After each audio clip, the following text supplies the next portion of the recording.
Yes, mesdames et messieurs, bonsoir à toutes et à tous. Bienvenue dans votre émission de prédilection Parlons-en sur toutes les réseaux sociaux, sur toutes les plateformes des souvenirs en images. Comme vous le savez déjà, nous sommes c'est AMOS, le prophète des ondes, l'animateur le plus haut de Montréal.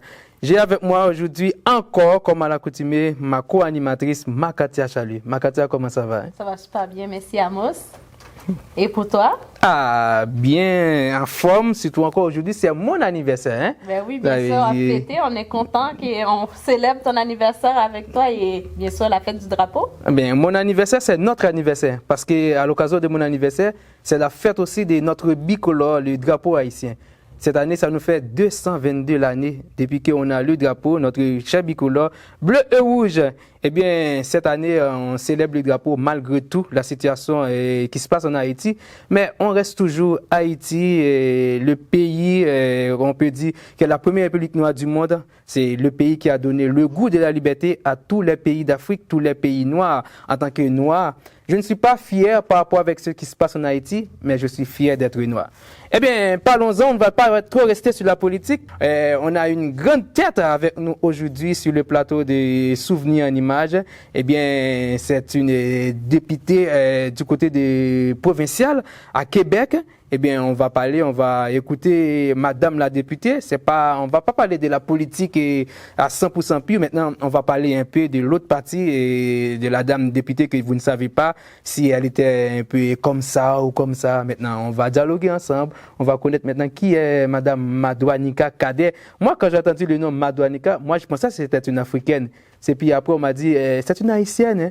Eh bien, maintenant, c'est pas seulement moi, mais c'est vous. On va écouter, on va découvrir qui est Madame Madouanika Cadet.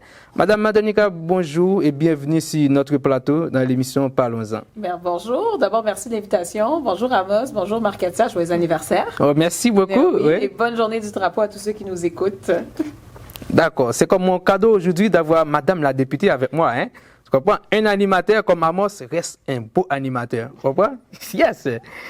Et puis, Makatia, avant d'aller plus loin, qu'est-ce que tu nous apportes aujourd'hui pour la fête? Je vois que toi aussi, tu es en bleu et rouge. Hein? Ben oui, j'amène les couleurs du printemps avec moi. Là, c'est déjà beaucoup. Hein? On a hâte. Le beau temps arrive à Montréal. On célèbre. Donc, je suis très contente, moi aussi, très heureuse d'avoir Madouanika avec moi. C'est une dame que je respecte beaucoup, que j'admire, que je suis même intimidée, mais bref, je suis vraiment heureuse de pouvoir passer ce moment-là avec vous sur le plateau des souvenirs. Je suis heureuse de pouvoir passer ce moment et sache que c'est réciproque, Marc-Katia. Dès que j'ai reçu l'invitation, je dis j'ai envie de pouvoir passer ce moment avec vous deux ce soir. Madame Madouanika, est-ce que tu peux nous présenter pour les internautes et auditeurs auditrices des Parlons-en, qui est Madouanika Cadet et tes origines, tes parents, etc. Oui, d'abord, donc encore une fois, donc merci de l'invitation ce soir. Donc moi, je suis Madouanika Cadet, donc députée de Bourassa-Sauvé, donc le territoire de Montréal-Nord, à l'Assemblée nationale du Québec pour le Parti libéral du Québec. On l'a dit, c'est vrai que souvent on me pose cette question-là, d'où je viens avec ce prénom, mais on le sait, les Haïtiens adorent donner des prénoms différents à leurs enfants. Donc c'est une pure invention de mon père, Madouanika. Donc il a été inspiré comme ça, donc en trouvant ce nom-là, absolument donc de sa propre tête. Donc Madouanika Cadet, mais mes deux parents sont d'origine haïtienne. Mon père né à Port-de-Paix, donc du Nord-Ouest. Ma mère de Saint-Michel-de-la-Talaye, donc dans le département de l'Artibonite.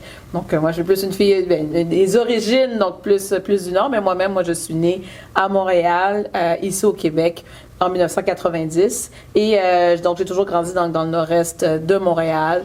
Dans un endroit donc de Montréal où il y avait quand même donc une grande présence de la communauté haïtienne, donc ça a toujours un peu teinté mon identité, donc c'est mon identité québécoise, canadienne, donc dont je me suis toujours revendiquée, mais certainement avec ses particularités parce que pour nous c'était normal d'aller chercher les ingrédients pour aller préparer la soupe chez Unique à Montréal-Nord, sur Pascal. Donc ça faisait partie de nos rituels. J'ai une grande famille qui est arrivée ici quand même.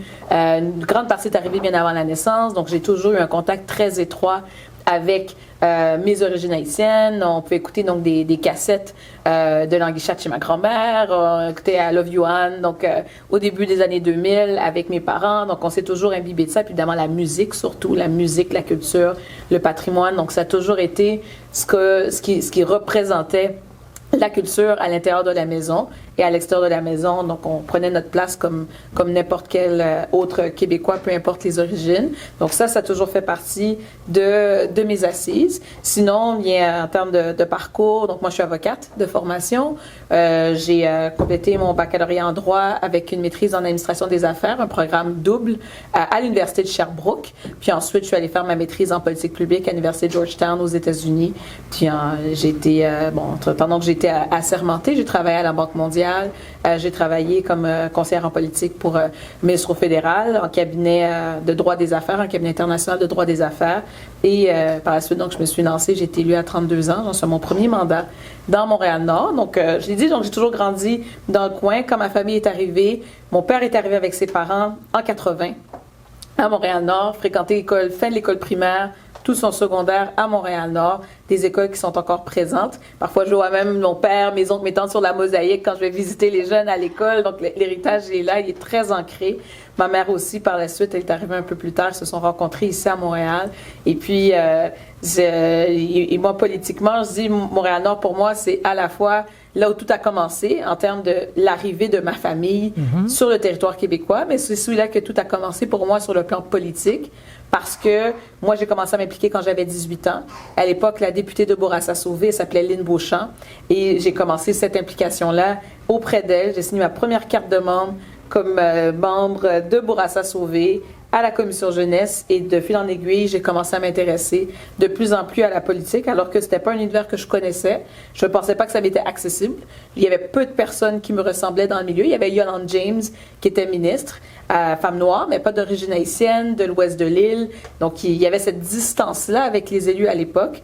Mais en plongeant, puis en réalisant que c'était un milieu que j'appréciais bien, avec le porte-à-porte, tout le bénévolat que je faisais, mais c'est ce qui m'a amené à vouloir faire ma maîtrise en politique publique, me spécialiser pour savoir comment bien développer des politiques et par la suite bifurquer du monde strictement juridique à quelque chose d'un peu plus multidisciplinaire, donc qui me ressemblait plus comme personnalité, parce que j'ai toujours été très tripartite. J'ai toujours voulu voir les choses un peu donc autant à la surface que de façon minutieuse. Et je trouve que mes trois parcours, parfois c'est assez éclectique, mais c'est ça qui me ressemble, plutôt que de me focusser donc strictement sur les études juridiques.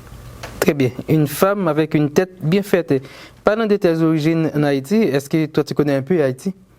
Un peu, mais comme j'ai dit, donc moi j'ai grandi ici à Montréal, donc j'ai Haïti pour moi, donc moi ça a été un peu comme la maison, donc ce qu'on apprenait donc à la maison, et puis à quel point donc j'ai été capable donc de forger mon identité avec ces origines-là, avec le folklore, avec le patrimoine, donc tout ça m'a toujours extrêmement habité. Mais c'est sûr que je peux pas dire que je connais si bien la géographie d'Haïti. Moi, j'ai eu l'occasion de visiter Haïti, quand j'avais 5 ans, une première fois, donc c'est sûr qu'on a très peu de souvenirs à cet âge-là. Mais ensuite, 20 ans plus tard, exactement 20 ans plus tard, à 25 ans, j'y suis retournée avec mes parents. Je suis allée à Saint-Michel-de-la-Talaye, donc en plus de Port-au-Prince, où qu'on restait, donc d'être capable de voir d'où ma mère venait. Et puis ensuite, je suis retournée par moi-même avec, à l'époque, mon copain qui est aujourd'hui mon mari, puis certains amis, d'être capable de visiter, d'aller sur la côte des Arcahaie ou des Cameroun, donc d'avoir une vision plus large de ce que c'est le territoire haïtien. Mais c'est sûr que je me rappelle même en 2000, à 25 ans, quand je suis allée, on me voit et on se dit « Ah, Timon Diaspora ». C'est très clair dans ma façon de parler, mais aussi dans ma façon d'être. Mais ça demeure un territoire d'attachement. Il n'y a pas encore à Port-de-Paix, là où venait ton père, non? Non, je ne suis pas encore allée à Port-de-Paix. Je n'ai pas encore pu voir l'île de la Tortue de mes deux yeux. Est-ce que c'est quelque chose que c'est dans ton bucket list, comme on dit? J'aimerais beaucoup ça. J'aimerais beaucoup ça parce que moi, je suis une passionnée d'histoire. Là, en fait, mon plus beau souvenir d'enfance, et là, ça a l'air un peu saugrenu à chaque fois que j'en parle parce que c'est un peu particulier. Mais je me rappelle, donc, comme bien des gens de la communauté haïtienne, donc nous, on est à Montréal, mais j'avais de la famille à Miami. Donc, on le sait, donc la communauté Montréal, New York, Miami, là, c'est essentiellement ça. Donc, c'était aussi notre réalité. Puis, je me rappelle, donc, quand j'avais 7 ans, on était allé donc j'étais en deuxième année, donc pendant les fêtes, on avait passé les fêtes à Miami chez mon oncle. Et au retour, donc on avait pris l'autobus, le Greyhound, donc avec mon père, c'était l'époque du verglas. Et dans ce trajet d'autobus de Miami à Montréal, seul avec mon père est aussi un passionné d'histoire, et c'est les conversations qu'on avait, là, je me rappelle que c'est là qu'il m'a parlé de l'indépendance d'Haïti pour la première fois. À 7 ans? À 7 ans. J'ai ce souvenir-là, j'ai le souvenir d'avoir dit, puisqu'on avait parlé du rapatriement de la Constitution en 1982, je me rappelle avoir dit « Wow, Haïti est plus vieux que le Canada ». Je me rappelle de cette fierté-là, puis des échanges qu'on avait, donc et de ses souvenirs à lui qu'il me racontait, ses souvenirs à lui d'enfance. Je me rappelle qu'il m'avait dessiné sa maison, à quoi ça ressemblait quand il était là-bas à Port-de-Paix, et puis et les jeux auxquels il jouait aussi. Donc j'ai toujours été très imbibée de ça. Moi, je suis quelqu'un pour qui le devoir de mémoire, c'est essentiel. Et donc, ça m'habitait tellement que oui, moi, j'aimerais ça, avoir l'occasion d'y aller soit avec lui, avec d'autres membres de la famille, directement à Port-de-Paix, puis aussi d'aller toucher, d'aller sentir, de pouvoir vivre le territoire même et pas juste de l'incarner à travers des histoires. Wow. Allez, en Haïti, est-ce que tu as déjà vu les maisonnettes et les gens qui habitent en campagne, comment ça fonctionne? Est-ce que tu as déjà passé cette vie-là et c'était bon? Pas tant. Comme je disais, donc, je suis allée donc, à Saint-Michel une fois. On n'est pas resté très longtemps. Donc, c'est ma seule expérience vécue vraiment de l'intérieur. Sinon, on est beaucoup plus toutes les autres fois. Donc, en 2015, 2017, 2018, on était plus à Port-au-Prince. OK. Un enfant de la famille haïtienne qui est né ici au Québec, grandi ici. Maintenant, le créole, comment tu as appris le créole? Est-ce que tu sais lire, parler et comprendre le créole convenablement? Ben oui, tant que tout le monde qui m'a fait Montréal, donc nous-mêmes nous comprenons créole. C'est Timon aux États-Unis qui pas jamais parler créole. Yo pas rien. C'est vrai, c'est vrai, entre les Haïtiens de Montréal et New York, ils sont très américanisés. C'est vrai, ça. Ils comprennent difficilement le créole, je trouve, ceux qui sont aux États-Unis. On se taquine un peu sur notre cousin-cousine, mais même quand j'étais à Georgetown, moi j'étais à Washington. Et bon, on le sait, donc l'ambassade haïtienne, elle est basée à Washington, donc dans l'allée des ambassades. Donc moi, c'est une ambassade que j'ai visitée souvent quand j'étais là-bas. Donc il y avait donc le dîner des femmes haïtiennes. Donc c'était important pour moi d'aller rechercher un milieu que je semblais connaître. Et là, j'ai été étonnée de voir à quel point justement il y avait une plus grande distance entre leur culture haïtienne, même quand elles étaient impliquées dans les milieux institutionnels, comme l'ambassade, mais la relation était peut-être pas aussi nourrie que celle que nous on peut avoir, aussi naturelle, en fait, je dirais, que celle que nous on peut avoir comme jeunes de Montréal avec nos racines haïtiennes. Donc oui, ici, je l'ai dit, donc la musique, la langue, donc c'est sûr que la langue est plus facile parce que le créole est plus proche du français, mais au-delà de ça, les jeunes de ma génération, je dirais à l'époque, on écoutait Karimi, alors que c'est moins le cas des jeunes haïtiano-américains, du moins ceux que j'ai rencontrés. Donc, il y a cette plus grande distance là-bas. Mais oui, pour moi, je dis j'ai deux langues maternelles, c'est français et créole. Donc, j'ai jamais appris le créole, ça a toujours été là. À 5 ans, quand j'étais en Haïti, justement, donc, les gens étaient étonnés parce que je disais, maman me dit, Haïti, c'est créole pour me parler. Donc, il y a la phrase que je sortais, je disais, oh, comment ça se fait qu'elle parle créole? Pas comme les enfants en Haïti, il y a même pas les créoles qu'on rate, donc c'était pas ça. C'était pas la même chose, mais il n'y a jamais eu un apprentissage de la langue, du moins sur le plan oral. Après ça, sur le plan écrit, c'est sûr que je m'y suis intéressée plus formellement, comme quelqu'un qui aime, j'aime les langues de façon générale, j'aime la langue, la linguistique, la sociolinguistique et comment est-ce ça représente un code aussi culturel entre les personnes, donc d'être capable d'avoir un interlocuteur, puis de se comprendre dans ce que l'on dit. Donc, je me suis intéressée à l'écriture comme ça. Donc, tu es capable d'écrire en créole? Je dirais oui, mais c'est sûr que j'ai jamais pris de cours formels, mais je suis capable de lire en créole.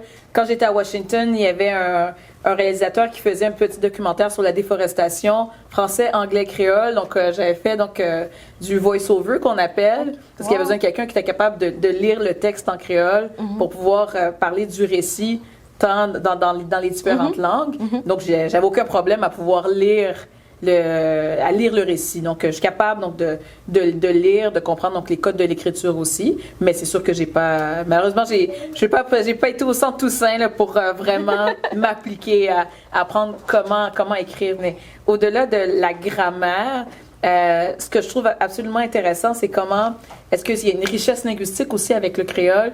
Parce que, puis on le voit, d'abord avec les jeunes de Montréal, il y a quelques années, il y avait un article qui parlait donc du nouveau français des jeunes de Montréal ou le slang de Montréal et à quel point y a tellement de mots créoles qui se sont immiscés dans le vocabulaire de l'ensemble des jeunes, pas juste de ceux de la communauté haïtienne, mais l'ensemble des jeunes montréalais, de la grande région de Montréal, et comment est-ce que ces mots-là voyagent et à quel point donc ils sont lourds de sens et ce ne sont pas ce ne sont pas donc des expressions qui se traduisent bien en français, mais qui ont vraiment donc toute leur place dans toute la richesse de la créolité. Et ça, je trouve ça extraordinaire.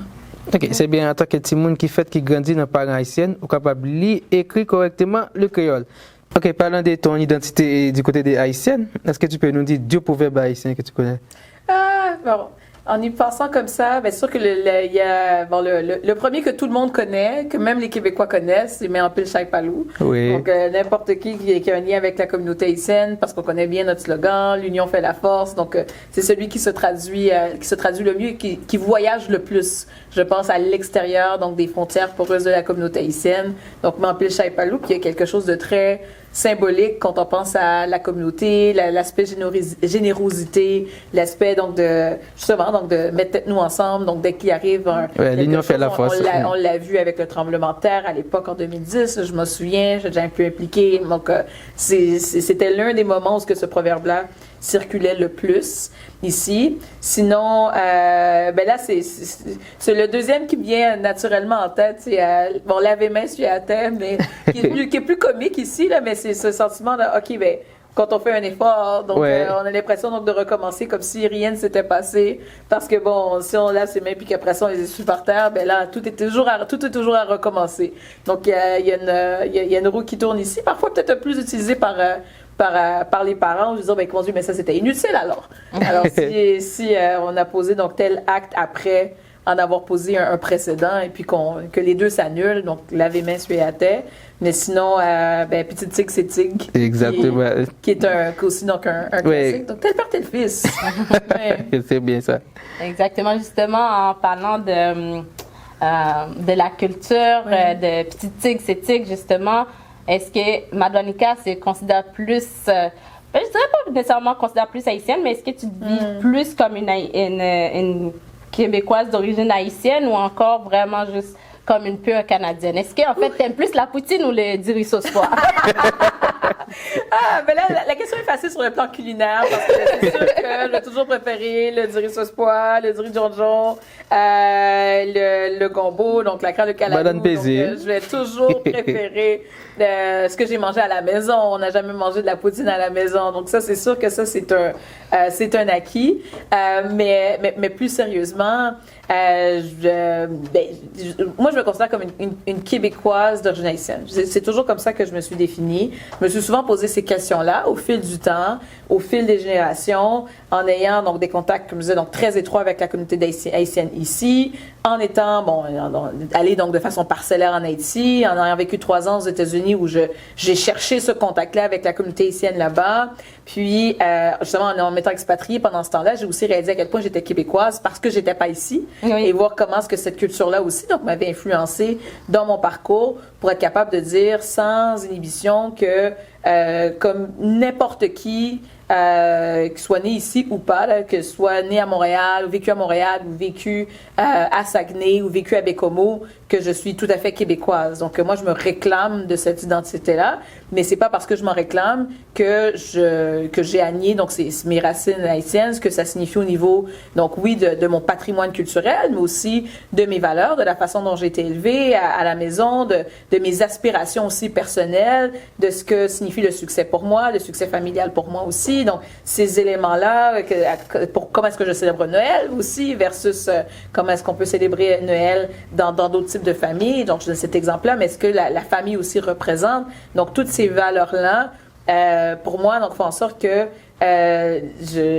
l'identité n'a pas à être exclusive. Donc je peux représenter donc ces deux soit drapeaux ou ces deux identités sans que l'un n'annule l'autre. Mais des fois, est-ce que tu trouves c'est conflictuel justement dans ta position justement en tant que députée? Est-ce que des fois ça peut pas nécessairement une reproche, mais est-ce que tu dois justement faire valoir que tu es québécoise comme toute autre Québécoise née au Québec ou? Moi, comme ça, c'était un cheminement. C'est moi, l'identité, moi, je m'intéresse beaucoup aux questions sociales. Je me rappelle quand j'avais 17 ans, c'était l'époque des accommodements raisonnables, de ce débat-là au Québec, 2007. Et j'étais partie avec ma caméra, plutôt la caméra de mon père, là, et dans le quartier. Bon, j'allais à Rivière-des-Prairies, je faisais des entrevues avec les gens sur l'identité. Puis je me posais sérieusement ces questions-là sur qui je suis, qui nous sommes, beaucoup de Québécois deuxième génération.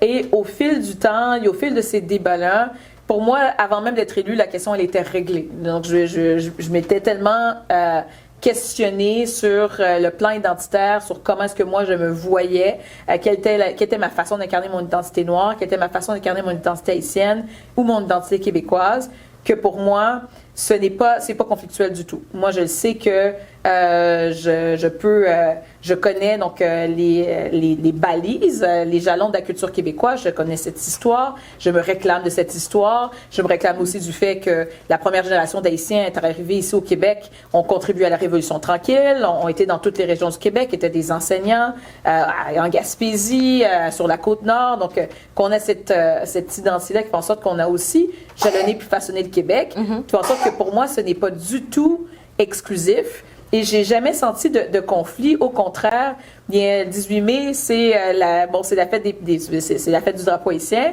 Et la même fin de semaine, habituellement, c'est toujours la fête des patriotes au Québec. Il y a quelques années, ça tombait, donc les deux tombaient le 18 mai. Ça donnait que le 18 mai était un lundi, donc on célébrait la fête des patriotes et la fête du drapeau. Et à ces occasions-là, on peut tout simplement dire avec fierté, je me souviens que l'union fait la force. Je me souviens de la devise du Québec. Ouais. Donc, ce sont des identités qui, en plus, se marient très bien. L'histoire québécoise ressemble à quelques égards à l'histoire haïtienne. Le joual québécois ressemble parfois même, sur le plan linguistique, au créole haïtien. Donc, il fait fret. Il fait fret, c'est ça. C'est ça. Donc, il y a beaucoup d'éléments qui se ressemblent entre les deux peuples, Donc, je trouve qu'il y a tellement donc d'union et de communion, en fait, sur le plan culturel, que pour moi, il n'y a pas de conflit. Ça donne déjà très bien en raison de ce qui nous anime, mais même plus largement que ça.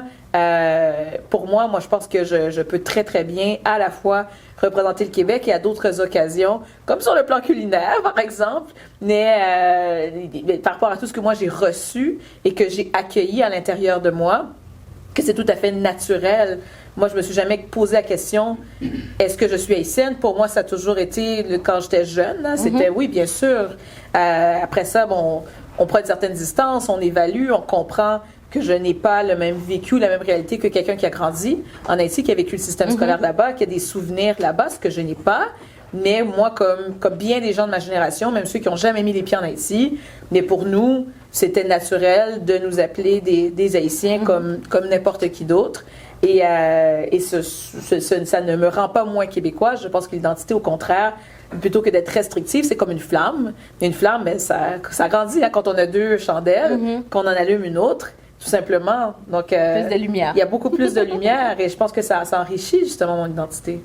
OK. Une question par rapport, quand on parle de la liaison entre les joual québécois et les créoles, des fois j'ai entendu le Québécois dire les mounes ou bien il dit par exemple 20 piastres. 20 piastres. Mais il dit, mais comment ça doit dire 20 piastres? Parce que quand on parle de piastres, on voit c'est comme la goutte c'est en Haïti. Ouais. Mais ici aussi, il disait 20 piastres, ça coûte 50 piastres. Oui, il y a beaucoup d'expressions, on s'entend. Donc, à l'époque de la colonisation, donc après ça, donc en France, dans la métropole, on a adopté donc le français plus parisien, puis on essaie donc de l'élargir à l'Empire, mais à la base, c'était donc ce vieux français-là qui était celui qu'on exportait un peu ailleurs dans les différentes colonies. Et on sait que le développement de la Nouvelle-France, c'est à peu près donc en même temps que le développement d'Haïti, de Saint-Domingue à la même période. OK. Une autre question par rapport avec le mois de mai. Comme tu dis tout à l'heure, et quand on fête, par exemple, le drapeau haïtien et puis après la fête du patriote, mais aussi le mois de mai, il y a, par exemple, la fête des mères. Oui.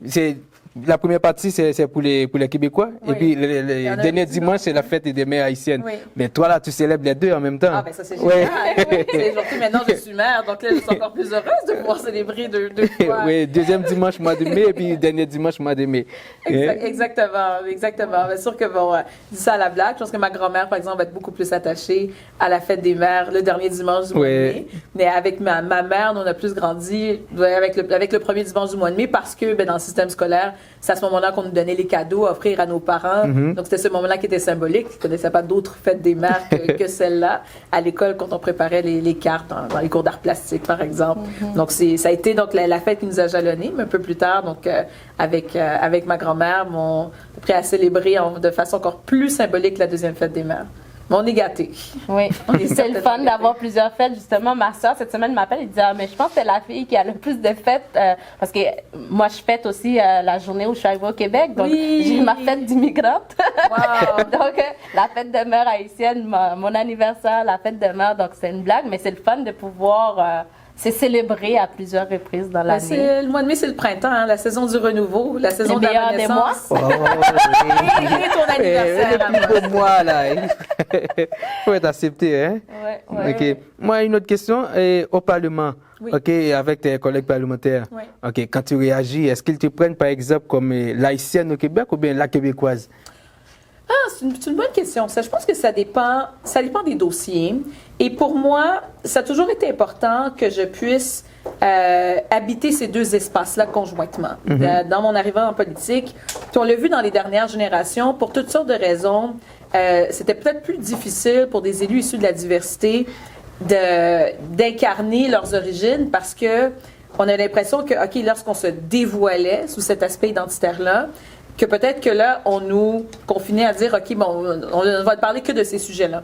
Et évidemment, je vous ai parlé de mon background, donc des études que j'ai complétées, de mon implication à la commission jeunesse. Donc, pour moi, donc c'est toujours été important de pouvoir parler des deux sujets, mais de ne pas avoir à exclure ce qui fait partie de moi parce que, d'une part, c'est d'abord ce qui est authentique, mais aussi, je représente une circonscription où le quart de la population, donc à Montréal-Nord, se dit donc d'origine afro-descendante. Donc, je ne peux pas faire abstraction de la réalité démographique aussi de la circonscription que je représente. Puis, je suis contente que j'en sois à mon premier mandat. Je suis contente du fait que dans les débats, je suis à la fois en mesure de pouvoir prendre part au huis clos budgétaire, donc d'aller voir donc en exclusivité le budget que le ministre des Finances donc a déposé, de pouvoir lui poser des questions, d'aller devant la tribune de la presse, de pouvoir répondre au nom de mon parti politique, au nom du Parti libéral du Québec, des politiques gouvernementales et de les commenter, de commenter dans mes dossiers. Moi, je suis porte-parole en matière d'éducation, de travail, d'emploi, de langue française, de jeunesse, de pouvoir parler de ces sujets-là avec universalité, comme n'importe quel autre élu pourrait parler de ces sujets-là, de pouvoir commenter donc différents projets de loi, d'amener des amendements à ces projets de loi aussi, de parler donc de régimes fiscaux, d'avoir donc cette expertise-là qui est reconnue et je pense qu'à date donc elle l'est là humblement. Donc mes pairs m'ont reconnu comme étoile montante après ma première année et comme perle cachée après ma deuxième année de mandat. Donc et là donc j'en suis à 2 années et demie.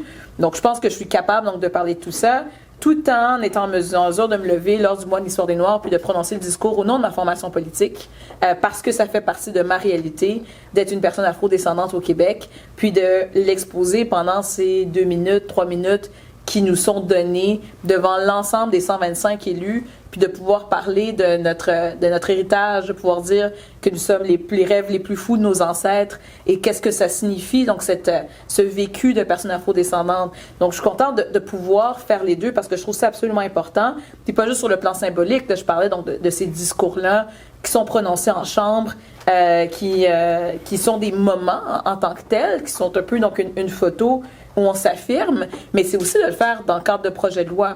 Par exemple, je pense au projet de loi 51 sur la modernisation de l'industrie de la construction. On est très loin, là. Mais les interventions, les interlocuteurs du milieu, c'était des gens donc, du milieu de la construction. Mais moi, en lisant la loi R20, la loi qui régit le système, je constatais, qu'est-ce qu'on a des programmes d'accès à l'égalité à l'emploi pour les femmes, mais on devrait en avoir aussi pour les personnes représentatives de la diversité de la société québécoise. Et c'était quelque chose qui était amené de façon générale par le ministre. Mais encore faut-il le quantifier, avoir des données, avoir un véritable programme plutôt que simplement avoir un discours.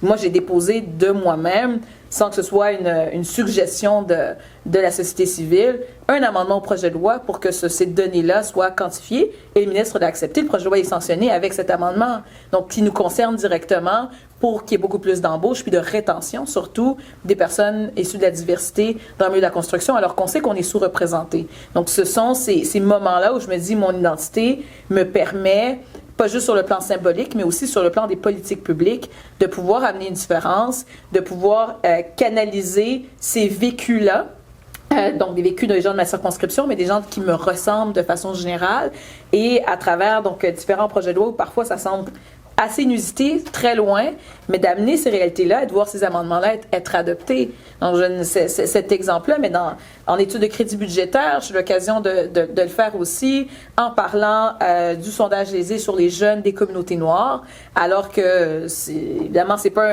un sujet qui est exploité par les gens de la société civile. Le ministre n'avait même pas vu l'étude. D'être capable de l'amener à lire l'étude, regardez, il y a des iniquités. Voici comment les jeunes des communautés noires au Québec se sentent. Il y a une étude concrète qui en parle.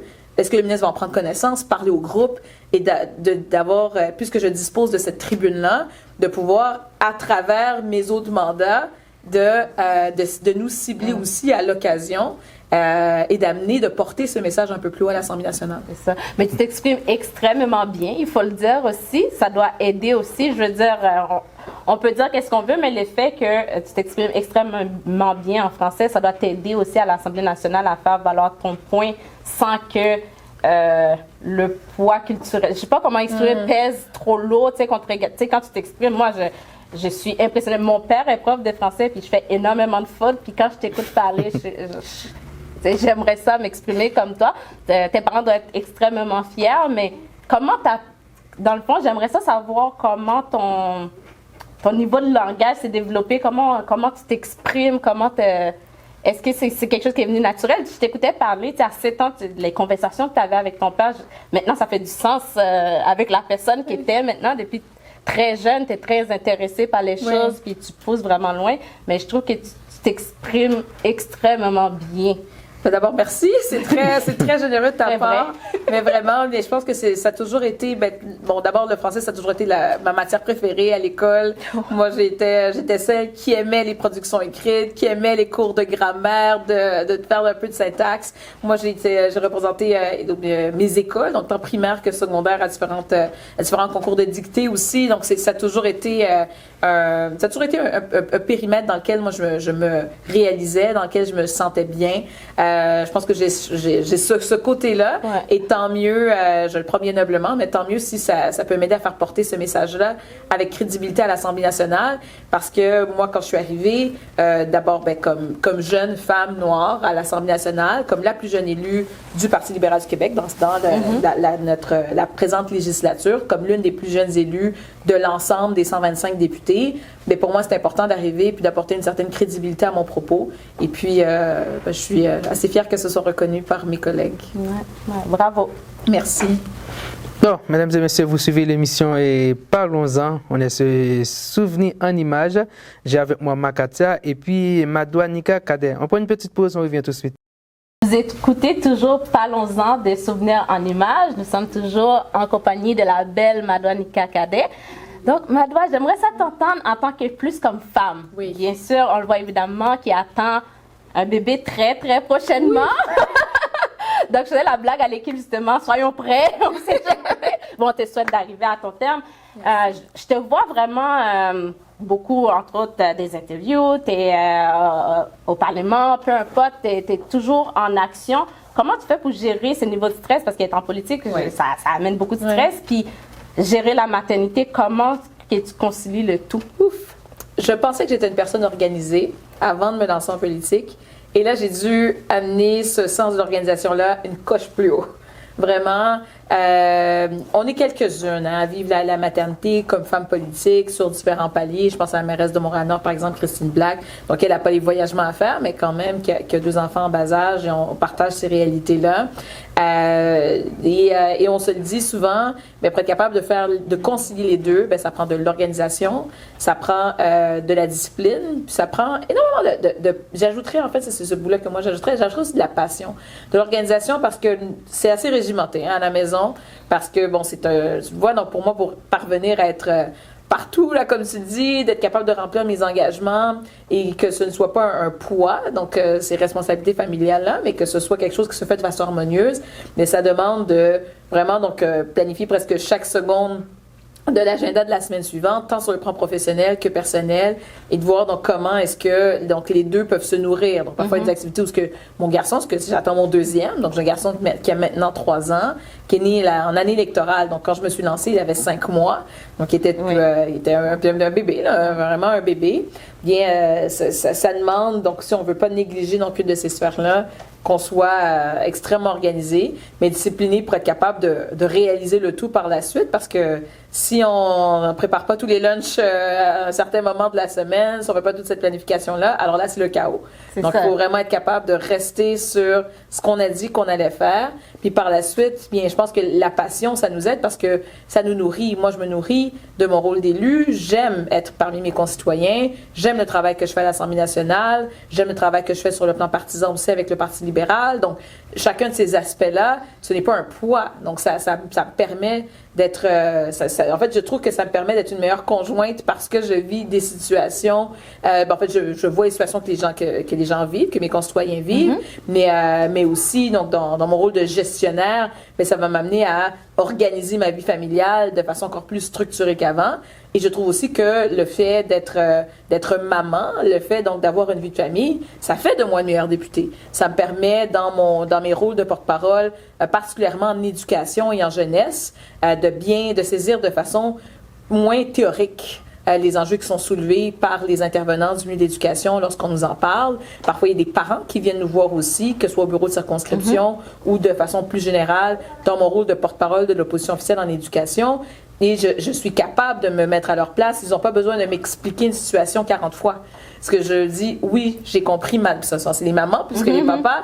Donc, j'ai compris, maman, qu'est-ce que vous m'expliquez. Je comprends ce sentiment-là. Je comprends parfois cette frustration parce que ce sont les défis avec lesquels je compose aussi. Et ça me permet d'être une meilleure représentante de ma population, puis d'être une meilleure représentante de ces enjeux-là. Quand j'en parle aussi, si je relais un témoignage, ben je fais pas juste le lire, je suis capable aussi de le ressentir. Donc, c'est ça, tu es très passionnée et tu t'en donnes beaucoup. Je me demande, est-ce qu'il t'en reste autant pour ta famille? Mais surprenamment, c'est sûr que là, on attend un deuxième, donc l'horaire, il va être chamboulé. On le sait, ça va être un ajustement. Je m'attends à ce que certaines choses changent au cours des prochains mois, des prochaines semaines, parce qu'autant mon plus vieux que ma plus jeune va avoir donc des besoins distincts pendant cette période-là. Donc, on s'ajuste. Mais je suis déjà dans l'état d'esprit que être maman à la base, c'est de s'ajuster à chacune des étapes de son enfant. Qu'on fasse de la politique ou qu'on soit ailleurs, là, ça fait déjà partie de notre rôle d'ajuster notre capacité à pouvoir donner à nos enfants de la manière dont eux sont capables de le recevoir. Donc, je me donne dans ce rôle-là en sachant bien que le chapeau que j'aurais apporté va devoir évoluer. Donc, je m'attends pas à la statique. Puis ça, je pense que ça aide aussi dans la transition parce que personne n'a dit que ça devait être facile. La vie, c'est pas facile. On dit en anglais « Life is hard, choose your hard ». Donc là, je me dis « OK, ben moi, je ne veux pas, j'ai jamais voulu sacrifier mes aspirations familiales pour mes aspirations professionnelles. Puis il y a des femmes politiques d'une autre génération qui souvent, elles devaient le faire. Puis c'est ce qu'elle nous disait dès le départ. Elle dit leur plus grand regret, certaines de ces femmes-là, c'est de ne pas avoir eu d'enfants, pas avoir eu de famille. Maintenant, est-ce que c'est facile de conjuguer les deux? Non, c'est pas facile. Mais est-ce que c'est possible de le faire? Ben, c'est possible de le faire pour moi avec un système de soutien, avec un conjoint qui est là, qui est très présent, avec des parents aussi qui sont très présents, une famille élargie. Donc, comme Taïsienne, on l'a dit, donc on est très serrés dans nos familles. Mais tu ne reçois pas beaucoup de pression par rapport à, j'imagine, des fois, j'ai pas le temps de faire mon lavage, puis dans nos puis je travaille de la maison. Oui. Fait que j'imagine en déplacement et tout, est-ce que des fois, ça arrive que soit les amis, la famille ou même ton conjoint t'ait fait certains reproches par rapport à la disponibilité de temps pour les choses dans la maison? Les choses de la vie courante. Ouais, comme faire du sauce pois. Mon mari n'est pas d'origine haïtienne, donc il ne demande pas de riz sauce pois parce que ça prend beaucoup trop de temps. Donc, je vous avertis déjà, donc les repas sont moins sophistiqués que ça. Sauf dans les dernières semaines, je sais pas si c'est la maternité, mais j'ai eu plus envie de préparer des mets haïtiens parce que j'avais on dit dans la grossesse, on a des cravings. Alors là, donc ça, c'était mon craving de la grossesse. Donc, tu prépares des plats haïtiens. Oui, de préparer du riz Georgian, de préparer, de faire du même moulin ou de faire des déjeuners avec les bananes. Bon, j'avais le cresson. Donc ça, c'était des envies que j'avais dernièrement. Je pense que j'avais cette envie-là de transmission aussi à mes enfants. Je pense qu'il y a peut-être aussi un petit peu de ça, l'aspect plus symbolique. Je parlais tantôt du devoir de mémoire. J'ai envie que mes enfants aussi vivent. Ils vivront jamais la même enfance que la mienne, ça je le sais, mais qu'il y ait certains éléments qui leur soient transmis, que ça fasse partie de nous on mangeait ça à la maison, pour nous ça c'est naturel. Donc je pense que c'est ce chapeau-là qui fait en sorte que ça me donne une énergie pour ça des repas. Mais blague à part, c'est sûr que quand je parlais d'ajustement, donc c'est un ajustement dans notre rôle de parent, mais c'est aussi un ajustement dans notre rôle de partenaire. C'est certain que au départ, il y a un certain déséquilibre parce que la vie politique, c'est très prenant. Mais une fois qu'on le constate, il faut qu'on soit capable de faire preuve d'imputabilité aussi là-dedans, de dire, OK, comment est-ce que je m'organise pour que ça puisse se faire? Et comme je disais, moi, l'épicerie, moi, je la commande en ligne une semaine à l'avance avec des menus tout préparés. On sait qu'est-ce qu'on mange 2 semaines d'avance. C'est toujours comme ça. Avec donc des horaires donc très précis, puis on est capable de s'organiser autour de ça dans des rencontres et toujours très ouvertement. Les gens trouvent ça drôle, mais moi je nous prépare une rencontre hebdomadaire avec un ordre du jour quand je suis au bureau. Wow. Comme ça nous permet de passer à travers tous les éléments et qu'il n'y a rien qui passe sous le radar, et qu'on soit capable de se préserver une plage horaire aussi, mon mari et moi, pour, OK, ben ça, c'est notre temps qu'on passe ensemble, juste tous les deux. Quand est-ce que ça va avoir lieu cette semaine? OK, voici notre plage. Je trouve ça très intéressant. Il y en a qui trouvent ça un petit peu trop rigide dans la vie, mais je trouve que dans la vie moderne qu'on vit, c'est quelque chose qu'on devrait tous se réserver du temps ensemble pour discuter plus formellement. Ça l'attrait, comme ce qu'on fait au travail, mais je pense que c'est très bénéfique. Au départ, c'est certain que c'était, c'est bizarre, parce qu'on n'a pas l'habitude de vivre ça à la maison. Mais honnêtement, nous, ça a vraiment changé notre dynamique. Puis là, j'ai peut-être des gens qui nous écoutent qui ont des vies très occupées, qu'ils soient élus ou pas, mais qui ont des vies extrêmement occupées.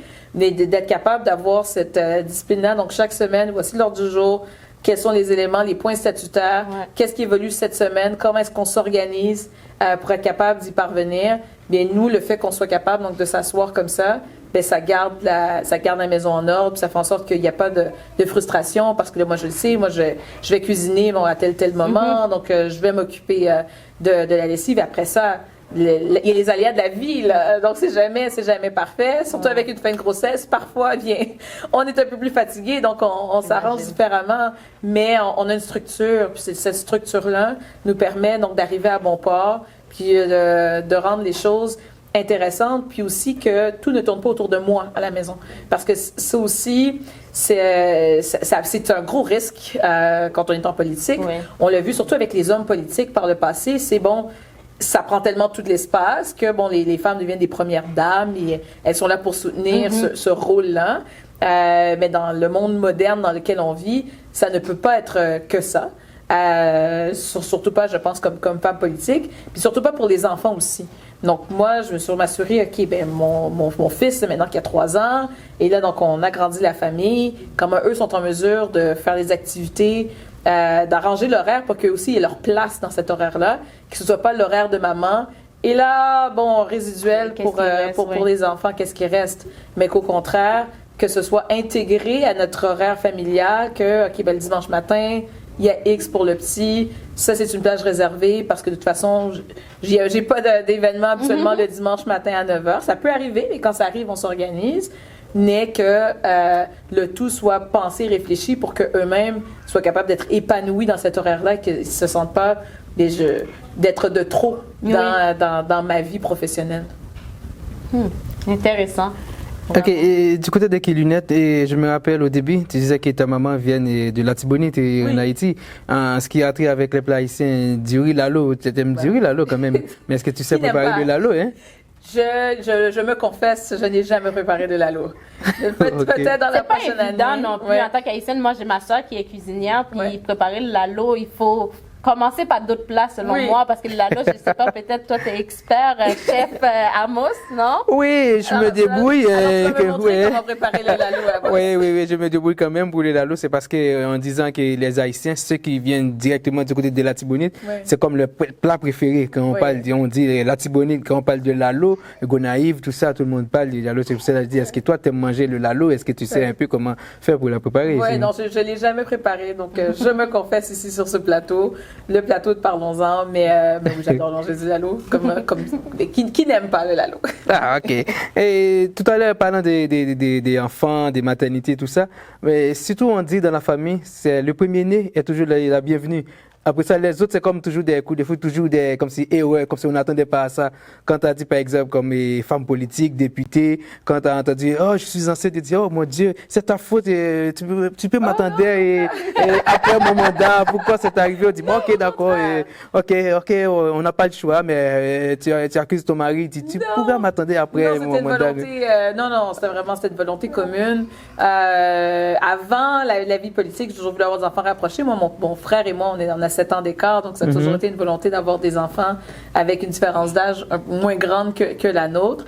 Puis là, en réfléchissant, c'est sûr qu'on est donc réfléchi donc de façon très structurée. Il faut savoir que nous, provinciales, donc on n'a pas de congé de maternité qui existe, là, qui est encadré, comme c'est le cas au municipal. Les élus municipaux ont droit à 18 semaines d'absence. Au fédéral aussi, il y a un cadre qui les régit. Nous, on n'a pas de cadre formel donc qui régit donc les congés parentaux. Ce qui fait en sorte que donc la saison estivale arrive. Donc je me suis dit l'idéal donc c'est de pouvoir donner naissance à un enfant en santé alors que l'on cesse de siéger. Mais là, on a besoin d'un cadre et on en parle, on en réfléchit beaucoup. Moi, je suis membre du Cercle des jeunes parlementaires, je suis coprésidente du Cercle des jeunes parlementaires à l'Assemblée, qui est un forum de discussion pour les jeunes élus, pour parler notamment des enjeux de conciliation travail-famille. C'est le Cercle des jeunes parlementaires qui a mis sur pied une halte garderie à l'Assemblée nationale aussi, pour outiller les parents. Mon fils a déjà fréquenté la halte garderie à l'Assemblée nationale. Mais on a ces discussions-là. Sans révéler des secrets d'État, on a ces discussions-là à voir. Donc, comment est-ce que le Québec pourrait aussi se doter d'un régime pour les élus pour encadrer ces congés-là? Parce que, bon, moi, j'étais assez bénie, là, assez privilégiée que je puisse mettre mon plan en exécution et que, justement, que je donne naissance de façon, non pas de façon accidentelle, mais vraiment de façon voulue, donc planifiée à cette période-là pour bien reprendre les travaux, on l'espère l'automne prochain si tout va bien. Mais on a besoin de ce cadre-là aussi au Québec. Ça veut dire qu'il y a une garderie à l'Assemblée nationale? Oui, une halte garderie. Donc une halte garderie, donc c'est pas un CPE, donc ce sont pas des services éducatifs à l'enfance à temps plein, mais de façon parcellaire, on peut réserver différentes plages horaires si on vient avec nos enfants à la halte garderie pour qu'ils puissent ne pas manquer des jours de garde quand ils sont à l'extérieur. Mon fils est en CPE normalement, mais lorsqu'il vient à Québec avec moi pour toutes sortes de raisons, alors on l'inscrit à la halte garderie et il a une journée normale avec des éducatrices en petite enfance. OK, c'était bien planifié, bien préparé. Vous devez avoir, par exemple, une fille qui est née avec, comme je disais, ta maman était une députée en fonction. Ça veut dire, on se peut dire, en pleine séance, on peut entendre, il y a un cri, qu'est-ce qui se passe? Elle dit, c'est madame la députée Madame qui vient d'accoucher ici, au Parlement. Non, pas au Parlement, j'espère. Maintenant, là, cet enfant-là, il va être un parlementaire très bientôt, futur parlementaire, parce qu'il est né au milieu de l'Assemblée ou bien pendant qu'on prépare une séance, on dit maintenant là, bon, ça peut y aller, elle va être une future députée de l'Assemblée nationale. Mes enfants, comme parents, donc on espère toujours au meilleur pour ses enfants. On veut surtout qu'ils soient épanouis dans ce qui les intéresse, qui les interpelle. Hein. C'est sûr que si c'est un milieu qui l'intéresse à l'avenir, évidemment, donc je ne sais pas ce que l'avenir donc réserve à cette petite fille à venir, mais je trouve ça quand même extraordinaire donc qu'elle ait ce privilège-là de naître dans des circonstances qui sont tellement différentes des circonstances dans lesquelles moi je suis née, hein, donc à une autre époque. Donc il y a quelque chose de très symbolique parce que je parle souvent de mobilité sociale. Donc c'est un des éléments qui m'interpelle en politique. Quand j'étais à la commission jeunesse impliquée dans Bourassa Sauvé à l'époque, j'avais créé la commission politique de Montréal-Nord, réuni d'autres jeunes, et puis la première résolution que j'avais mise de l'avant, c'était une résolution en petite enfance qui mettait de l'avant la question de la mobilité sociale. Quand je suis devenue présidente des Jeunes libéraux du Québec, mon congrès jeune, celui que j'organisais, portait sur l'équité des chances. Ça s'appelait le Québec qui rêve sans limite, le congrès jeune de 2013. Et c'est les thématiques d'équité des chances pour l'ensemble des Québécois, que tout le monde puisse s'épanouir à son plein potentiel. Bien, c'est ce que j'amenais de l'avant. Puis j'ai réalisé que, 10 ans plus tard, donc quand je me suis présentée, quand j'ai été élue à 32 ans, bien, c'est encore ce désir-là de voir donc les enfants donc se développer, puis chaque génération devenir meilleure que la précédente. Bien, c'est encore mon leitmotiv politique. Donc de moi-même être en mesure de l'incarner, hein, ou d'avoir l'impression de l'incarner, puis de voir donc mes enfants donc être dans des circonstances tellement radicalement différentes, je dirais, de celles dans lesquelles moi je suis née. Et je pense que c'est une bonne chose pour eux. Mais ensuite, ils feront bien, ils auront cette liberté-là donc de choisir leur propre voie. Quand ton mari a reçu la nouvelle, tu l'as communiqué que je suis enceinte, comment il a réagi? Il était content ou bien il dit, ah, mon Dieu? Non, très content. Oui, très content, comme j'ai dit. Donc, c'était une volonté commune. Il a dit, maintenant, je vais être papa pour la deuxième fois. La belle Madoua, qui est quand même un super modèle pour les enfants, pour ses enfants. Il doit être très fier de toi, ton mari. Ah, ben mon Dieu, je lui transmettrai. Ah, je suis certaine qu'il doit être extrêmement fier. Merci beaucoup. Ouais. Ok, mesdames et messieurs, comme vous le savez déjà, l'émission c'est Parlons-en. Et sur tous les réseaux sociaux, toutes les plateformes de souvenirs en images, Facebook, YouTube, Instagram, etc. Amos, le prophète des ondes, comme vous le savez déjà, Amos, le prophète. On est avec nous aujourd'hui à notre studio, Madame la députée Madoua Nika Cadet. Madame Madoua, c'est un plaisir pour nous et sur le plateau, on parle ensemble et comme parlons-en. Et maintenant, en parlant des députés, toi tu viens d'un parti politique. Oui. Ok, mais pourquoi c'est libéral, c'est pas un autre parti? Surtout on dit mais parti libéral, entre parenthèses, c'est le parti favori pour les immigrants. Oui, mais c'est une excellente question. Ce que je dirais, quand j'étais plus jeune, il y avait certainement donc un côté naturel, hein, commencer à militer auprès du Parti libéral du Québec, parce qu'effectivement, tous les gens de ma famille, donc même quand j'avais pas encore le droit de vote, donc eux déjà donc votaient libéral, donc ça m'a amené donc tout naturellement, donc lorsque j'ai eu l'occasion de commencer à m'impliquer à 18 ans auprès d'Lynn Beauchamp, auprès de l'association libérale de Bourassa-Sauvé, de me dire c'est ma famille politique naturelle. En évoluant au sein des jeunes libéraux, en lisant la biographie de Robert Bourassa, en lisant donc le livre des valeurs libérales, en complexifiant aussi ma pensée politique, pas juste de dire ok mais pourquoi je suis libéral, c'est par automatisme, mais de vraiment me dire comment est-ce que ce parti-là incarne mes valeurs et qui je suis. Je pense que ces réflexions-là ont solidifié le fait que moi je me retrouve dans ce que représente le Parti libéral du Québec, jusqu'au point aujourd'hui d'en porter les couleurs à l'Assemblée nationale, puis de l'incarner dans ma vie de tous les jours, dans les politiques que je propose. Puis moi, j'ai été coprésidente du comité pour la relance du Parti libéral du Québec avec l'ancien sénateur André Pratt. André et moi, les autres membres du comité, on a fait le tour du Québec, donc d'est en ouest. On est allé en Outaouais, donc de Gatineau jusqu'à Gaspé, en passant par l'Abitibi-Témiscamingue. On était à Rouyn-Noranda. On a rencontré des gens de l'ensemble du Québec, parce que la question qu'on leur posait, on était en difficulté au Parti libéral du Québec, et on se disait, en 2023, c'est l'année de notre tournée, pour vous, qu'est-ce que ça veut dire être libéral en 2023? Puis en ayant colligé un peu toutes ces réponses-là, puis en s'étant nous-mêmes posé la question comme comité, en ayant eu cette réflexion à l'interne, ça nous a stabilisé sur 3 termes. Et on s'est dit, être libéral, là, grosso modo, c'est d'abord rassembler. Donc, je vous l'ai dit, donc c'est le parti qui est des libertés individuelles, le parti qui considère que, on va dire que tout le monde est québécois, mais vraiment, donc qui veut en fait représenter tout le monde, que vous soyez francophone, que vous fassiez partie de la minorité historique anglophone aussi. On sait qu'on a des anglo-québécois aussi qui ont bâti le Québec, que vous soyez arrivé il y a 400 jours ou il y a 400 ans. Vous êtes tous québécois, donc d'avoir cette volonté de représenter tout le monde, pour nous, c'est sûr que ça c'était extrêmement important. Puis moi, c'est dans notre rapport, c'est moi qui l'ai écrit le chapitre sur rassembler parce que ça venait me chercher directement. Mais être libéral, au-delà de ça, c'est aussi, c'est rassembler, c'est prospérer. On le dit souvent, nous on est le parti de l'économie. C'est le parti qui amène un certain sérieux sur le plan économique. C'est nous qui avons ramené l'équilibre budgétaire. Là, on le sait, le Québec vit une décote sous le gouvernement de François Legault, alors que nous, nous, les agences de notation internationales regardaient le Québec et disaient ce que Carlos Letao, ministre des Finances à l'époque, ce que Philippe Couillard, premier ministre du Québec, faisait, c'était de bon augure avec la préservation du Fonds des générations, qui est aussi une création libérale. Donc, on a toujours eu un certain sérieux économique qui est apposé chez nous. Puis on sait, on a quand même beaucoup d'entrepreneurs. On parle dans la communauté haïtienne, mais de façon générale, donc quand on dit que les gens issus de l'immigration se retrouvent dans le Parti libéral, les gens pensent que c'est seulement en raison du chapeau rassemblé, alors que moi je dis, en fait, c'est beaucoup plus sérieux que ça. Les gens ont une certaine complexité aussi dans leur pensée politique, et c'est aussi parce qu'ils se retrouvent donc dans une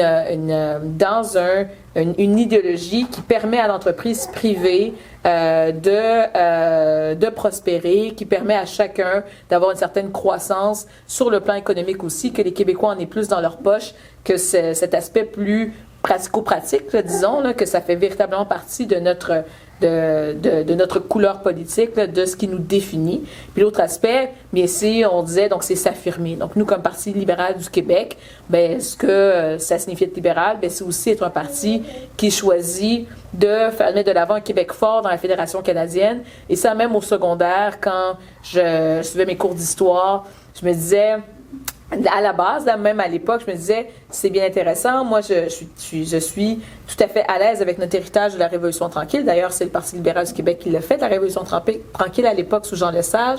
Je me retrouve dans ce projet d'émancipation. Mais Robert Bourassa disait, l'émancipation de la nation va passer par une émancipation économique. Donc, si nous ne possédons pas, si nous ne sommes pas capables donc de posséder des richesses, on aura beau donc avoir toutes les envolées lyriques du monde sur le plan culturel, nous ne serons jamais véritablement maîtres chez nous.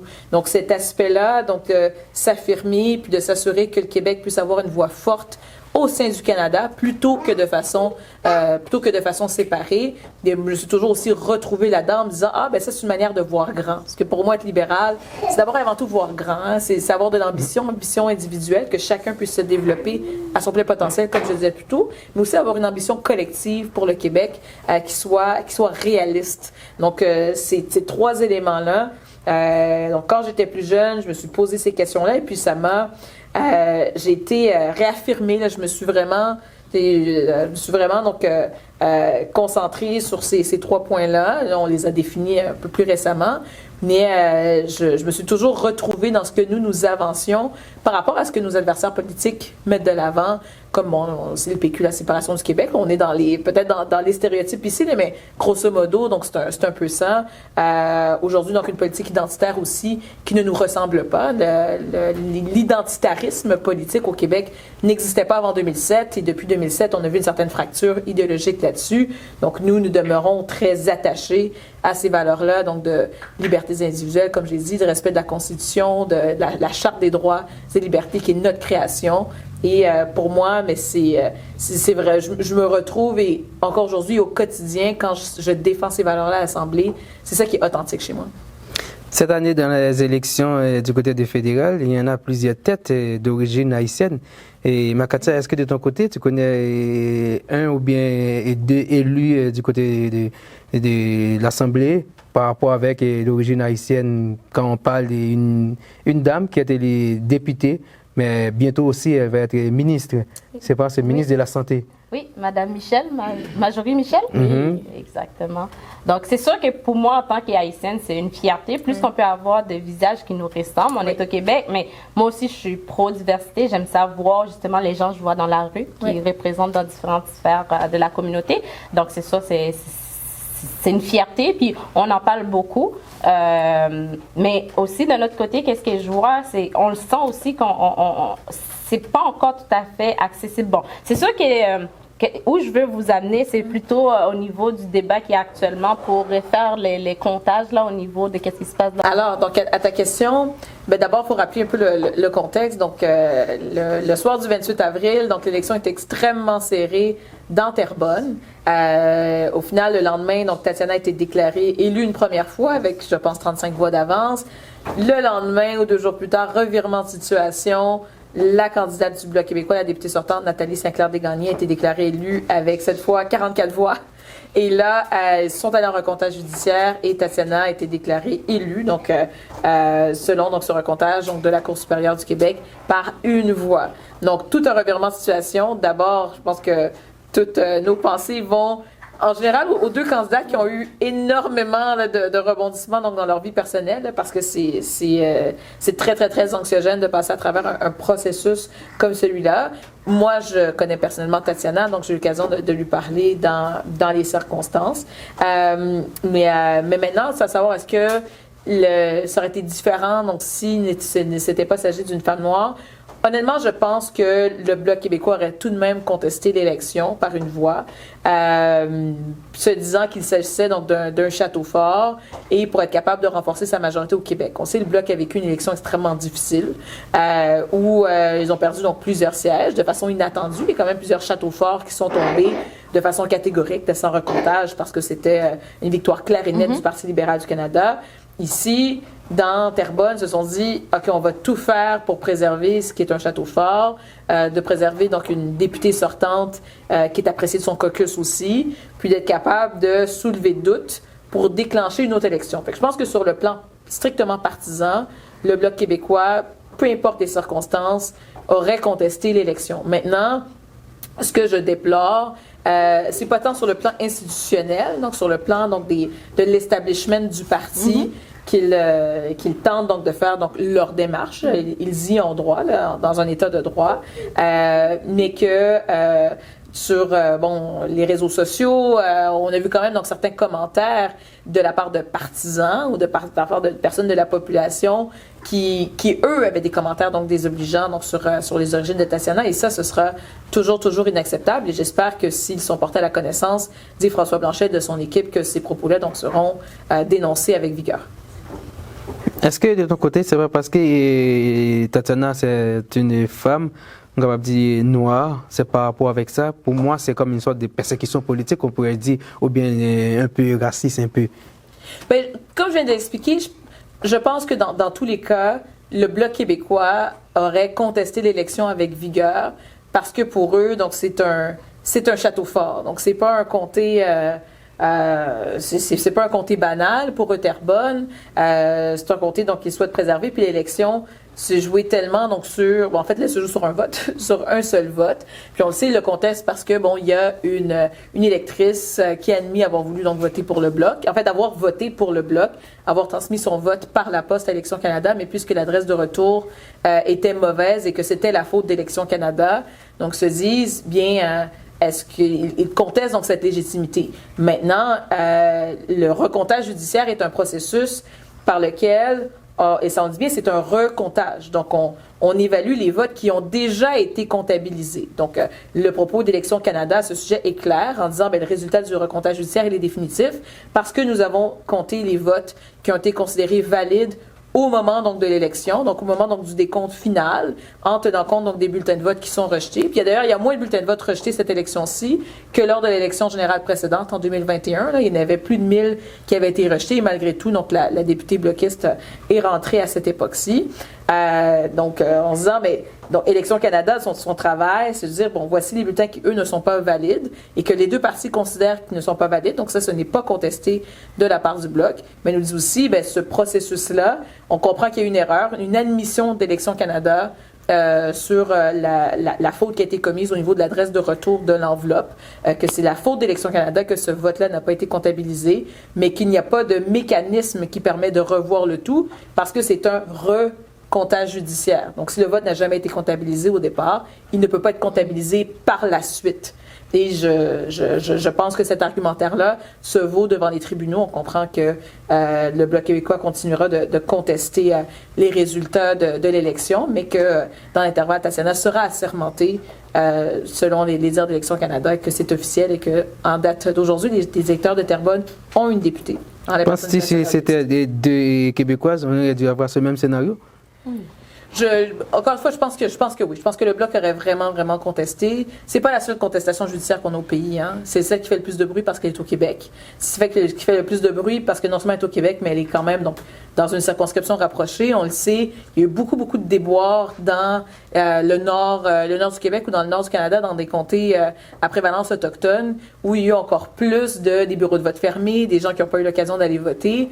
Et ça, personne n'en fait un grand cas. Fait que je pense qu'il y a un énorme scandale au fait que là, on a moins l'impression que le droit de vote de ces personnes a été bafoué, alors que là, on a, oui, une irrégularité donc admise de la part d'Élections Canada, mais il y a peut-être plus un questionnement sur l'attention médiatique qui est mise autour donc de ce cas-ci, du cas de Terrebonne, que sur les prétentions donc d'un autre parti politique.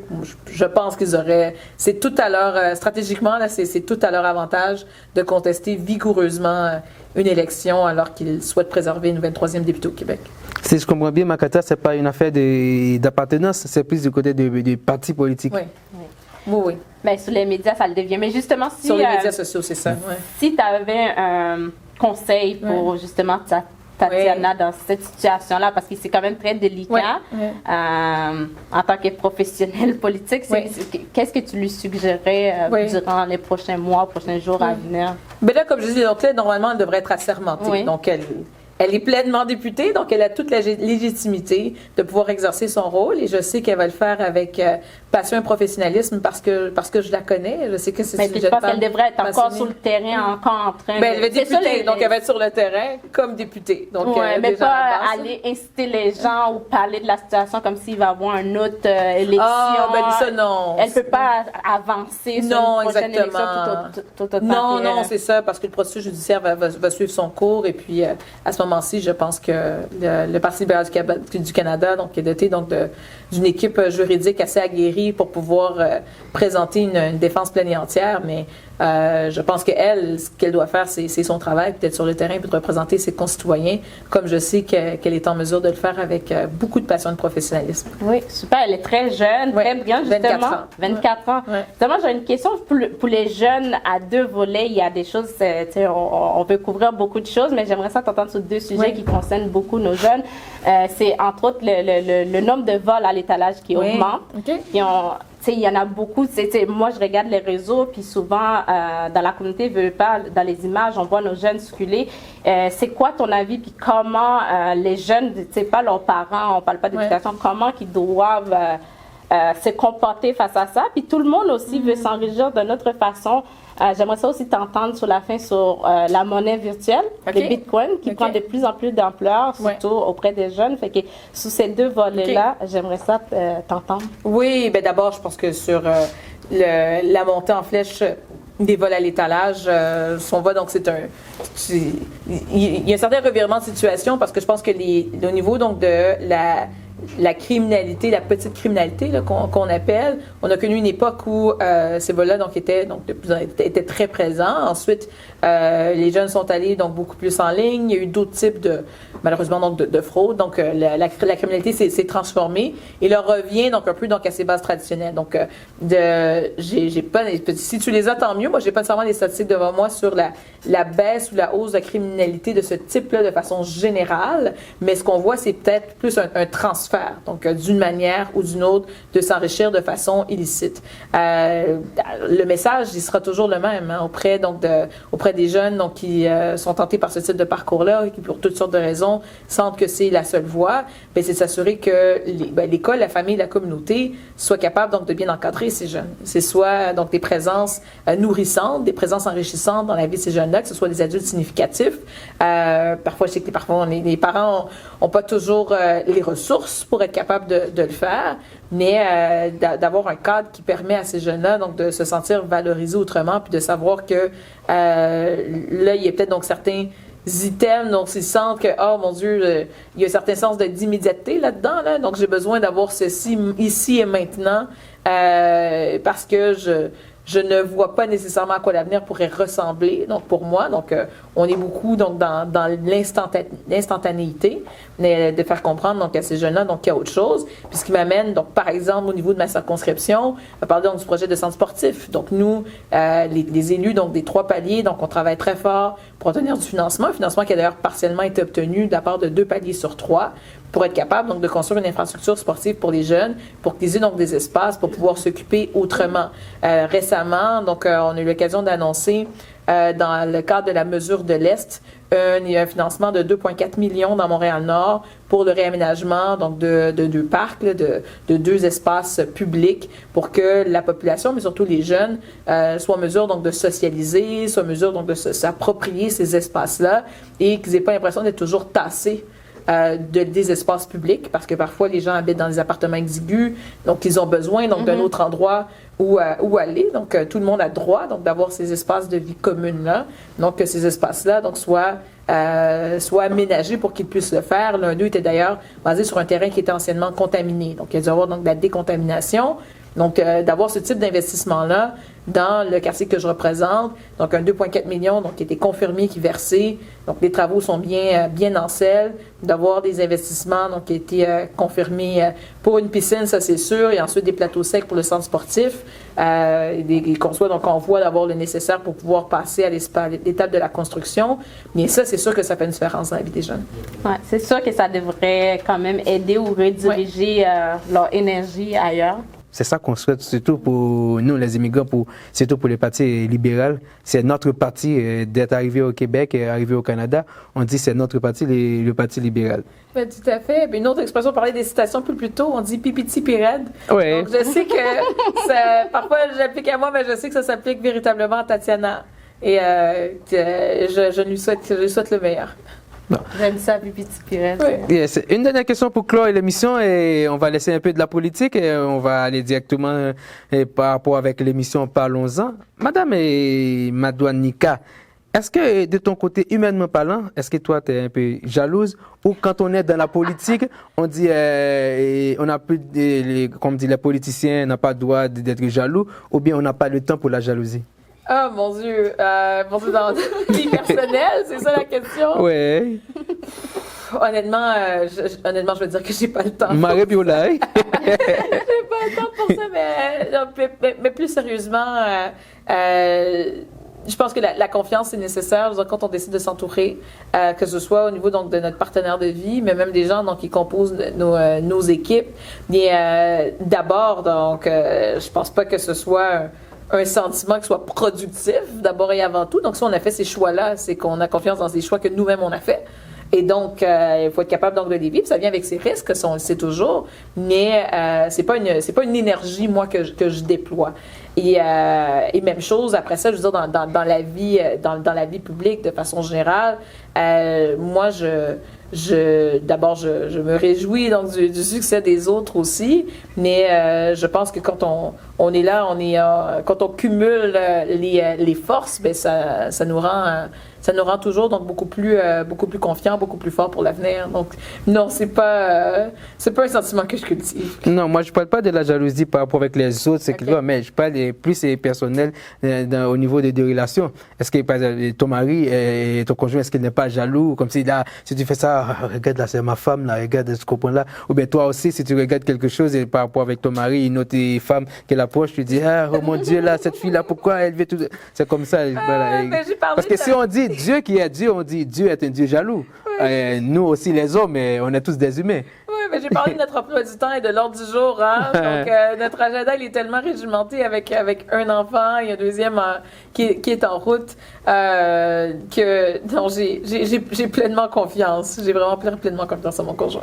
Gloire à Dieu, merci Seigneur. Mais écoute, Madouane, j'aurais aimé quand même, c'est un sujet qui m'intéresse beaucoup étant dans le milieu de la finance. Oui. Tu avais posé une question au niveau des bitcoins. Oui, c'est vrai, ta deuxième partie, ta question. Même dans nos déclarations d'impôts, on nous demande combien qu'on a en monnaie virtuelle. Maintenant, donc je veux pas, c'est ça. Puis les jeunes sont beaucoup attirés Oui. vers ça. Donc, j'aimerais ça t'entendre dans l'économie québécoise que...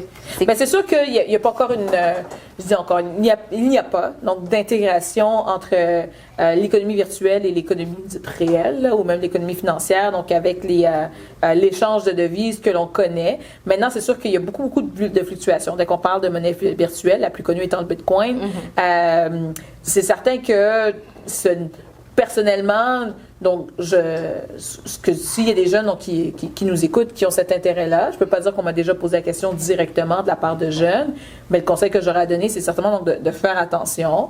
Il y en a qui sont beaucoup plus calés que moi, mais dans les jeunes donc, qui interagissent avec cet univers virtuel-là. Donc, s'ils sentent qu'ils ont cette compétence-là, pour être capable de naviguer donc les fluctuations donc du marché de la monnaie virtuelle.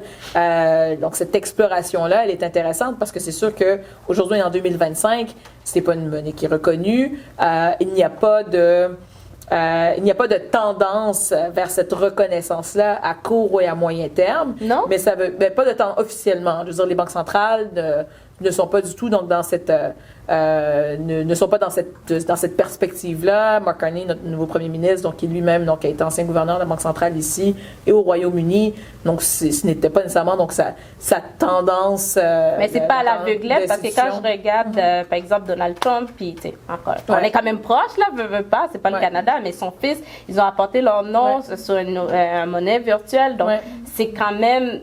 Ça prend quand même, c'est pas s'aveugler de pas regarder puis de pas se pencher vraiment.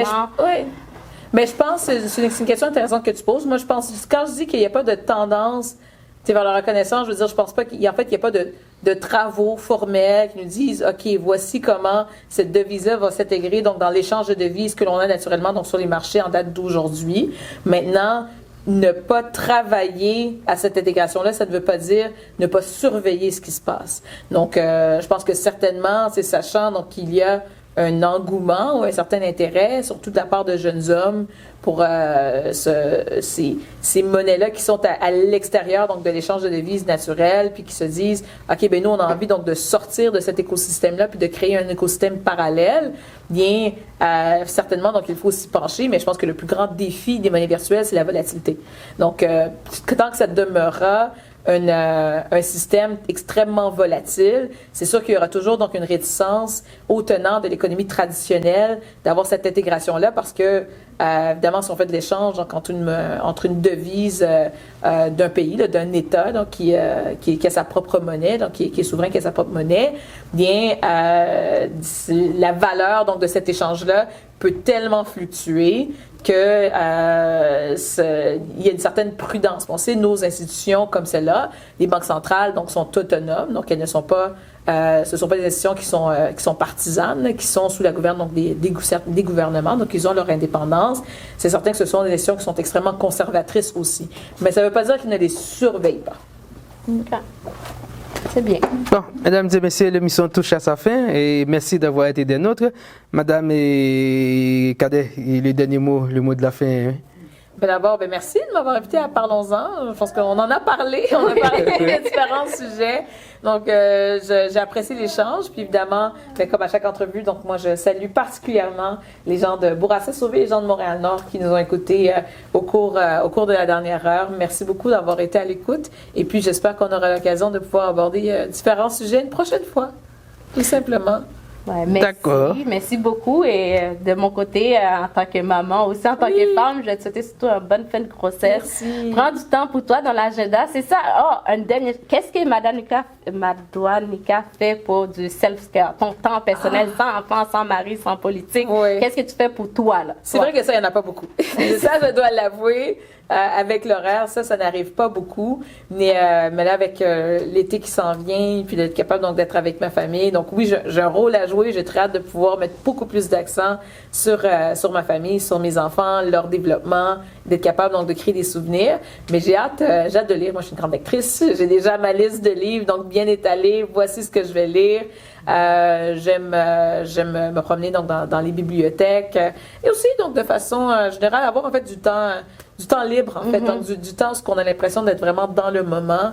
Donc ces promenades là en nature, ça fait aussi partie de ce que j'aime, mais je peux pas dire que je le fais très souvent. Ça fait très longtemps. Je souhaite beaucoup de moments comme ça pour la période estivale. Merci, c'est très apprécié. X et TikTok partout. Hein. Et abonnez, partagez, commentez, suivez en images à vous suivre l'émission.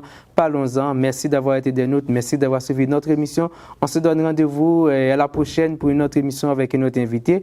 Moi, je suis content de nous. Moi, je dis tout le monde bonne fête de drapeau. Et puis, on ne doit pas manger calalou. OK? Bye bye tout le monde. À la prochaine.